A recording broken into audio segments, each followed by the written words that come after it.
Hi there, welcome to another video. This is a double bungo today. We've got two updates, not one, but two updates. And we're going to be updating on how simple is a simple sugar wash.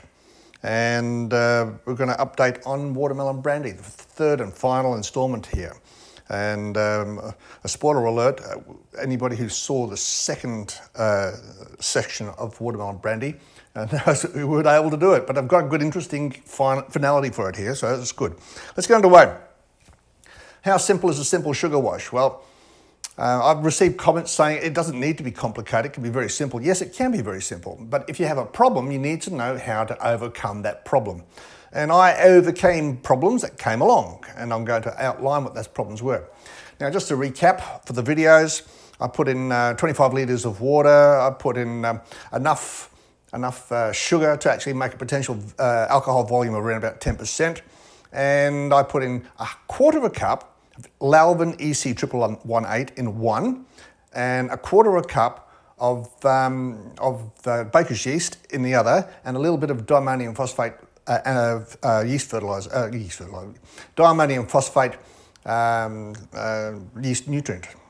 Now, what's interesting, a very slow start on both of them, and then they both failed. Now, I did a pH test on both, and both had actually dropped down significantly to a store point. Now, both the Melon and the baker's yeast had actually failed. So I increased the pH level back up to 5.5, tried to reinitiate, it did not happen. So, okay, so the yeast had stalled and actually failed. So now I have to add more yeast to actually rekindle it. So instead of I know that a quarter of a cup doesn't work, so I put half a cup in this time. This is what I normally do with baker's yeast. I put half a cup of baker's yeast into a wash, and it goes very, very furiously. So I did the same with Melon, half a cup there, and it took off.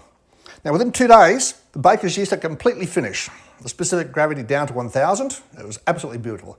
Completely finished within 2 days. On the other hand, Melon EC 1118 had slowed down drastically and kept on slowing down and kept on coming forward with the occasional bubble, and did the ongoing specific gravity test, and it took over 2 weeks to come down to a specific gravity of 1000 and for it to cease its fermenting. Very interesting. So the short answer to the problem here is don't use Melon EC 1118 on a sugar wash. It's not as effective as baker's yeast. Now, the conclusion. I got a lot of great product out of it. Even though I only 10% volume, alcohol by volume on both those 25 litre containers, I did get a lot of great product out of it. I got enough product to make around about 4.6 litres of 40% ABV. Now, as you can see, I've already actually used some of this because I've already used it to make some of the end-up product I'm going to tell you about right now. Now, I came across a product, it's called Tennessee Bourbon Duck. It's a very small little bottle. Now, this was actually sent to me by somebody about a year ago, and I never got around to actually trying it. Lo and behold, my brother-in-law came along and says, "Oh, I found this great product. It's called Duck, and it tastes really great." So I tried it, and it did. So I rushed home, dug out the bottle that he actually sent me, and I tried that, and it's fantastic. I've since bought some through my brother-in-law, and I'm going to put a link to that in the description. But this is a really, really smooth, mellow bourbon. Now, when I'm talking about the sugar wash, I put this sugar wash through my U-Butte new filter. It's a water and ethanol filter. Spoiler alert, I'm going to give you a picture now. This is going to show you what the new filter is, but I'm going to do another video on that a bit later on and go into a bit more detail about it. But now, okay, let's just get this. Now, we know that this one here, I'll just go out of frame for a second. This one here has a recipe of, where are we? Shake well, add to 2.25 litres of 40% ABV, distilled spirits or vodka. Well, very simple. I know this is 2.25 litres. I've already measured that out. So I'm going to actually put this in. I'll show you. Simply add it in. Very, very easy to put in, only a small quantity too. Now I also put in a little bit of glycerin. I find that beneficial for a lot of the sugar washes I do. So I'm going to put 3 teaspoons of glycerin inside there. Takes the edge off it. Keep in mind, I actually ran this through my filter about 3-4 times. So it's actually very, very neutral spirit. Very neutral spirit.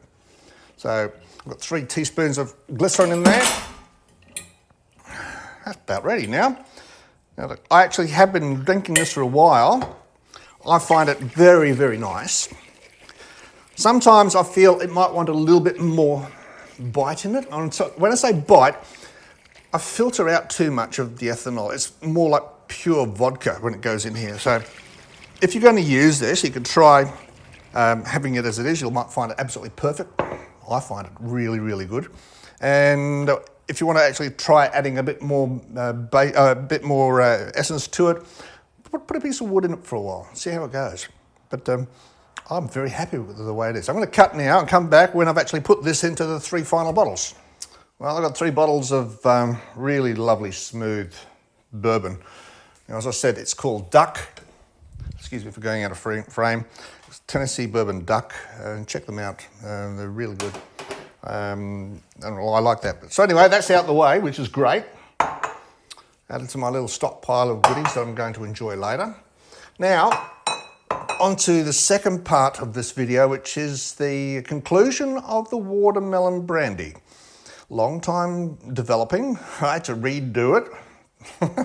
And as I said, spoiler alert, in the second video, I have a taste test of it and it absolutely tasted shocking.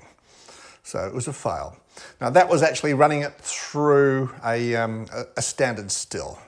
Right, so I decided, no, I'm not going to run it through a standard still. I'm going to run it through a reflux still and just get the product, filter it and make it into something as we go. So I did exactly that. I have here and here, I have around about 5 and a bit litres of 40% ABV product from my watermelon brandy episode. And as I said, I was determined. I wanted to have a watermelon product out of that still. So I hunted around on the internet and I came across an interesting product. It's called Edwards Essence. It's melon liqueur. Basically, it's a very interesting thing. It's green. It's a combination of rock melon and watermelon, or cantaloupe and watermelon, depending on where in the world you are. And it's very, very effective. Now, it says here, you've got instructions. It's a 50ml bottle. You need to have 850 mils of ethanol, which I've got here, or vodka. I need to have white sugar, 350 grams, which I've got here. Throw that in. A lot of sugar, isn't it? But then again, it is a liqueur, so you're not going to be drinking a great deal of this. And you're going to have water, 250 mils, which is here. And what else? That's it. Whisk away. Oh, I've got to put this in as well, I suppose, eh? So I'll put this in. Green. If you're Irish, you'll be loving this, to be sure. To be sure. I'll tell you again, just to be sure. All right, there we go. It's going to take a while to actually mix this up. So what I might do, oh, it smells great. I might cut now while I mix this up until all the sugars have dissolved, and I've actually put it into my 2 bottles here. It should make about 1.5 of those bottles up. So I'll cut after I've done that, bottle it, and come back with a taste test. Well, here you go. The conclusion to 2 of my strings of videos. How simple is a simple sugar wash? Well, it actually ended up being rather nice. I've got a very pure product with a very nice flavouring, and as I said, a link in the description. And the watermelon brandy, It was a joke. It wasn't a joke, really. It was very frustrating. But at least at the end of the day, even though I wasn't able to make watermelon brandy, I had watermelon essence vodka through a reflux still and flavoured it with this melon liqueur. And that's this product here. So I'm looking forward to just giving this a little try now. It's still 40% ABV, or maybe less than about 35 now. We've got the water and sugar and stuff in there. But I'm just going to try a little bit because it's still the middle of the day and I've got to go out and get some groceries and what have you. But this is the watermelon liqueur. Let's see how it goes. It's a reasonably thick consistency. It smells absolutely fantastic. It really does.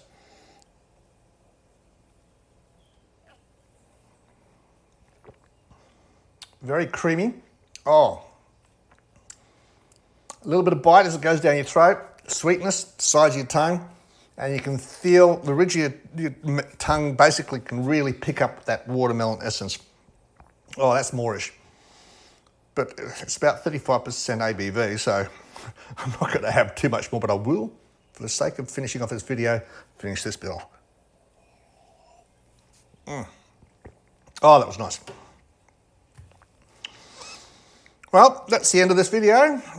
Thanks for taking the time to watch it. It was a conclusion to 2 of my videos. I don't tend to do things in a hurry. You should probably notice some things do take a while. And I've got all the ingredients together for a Viking mead. That's going to take quite some months to finish. But it's just one of my projects and I enjoy it. And I hope you enjoy my projects too. I get a big kick out of this. And I do this basically for curiosity's sake. I want to try something different all the time. So if you get a kick out of this, if you enjoy what I do, please like, subscribe and share. It'll help get YouTube to recognise this video and promote it around the world a bit more. And that'd be great. So until next time, see ya.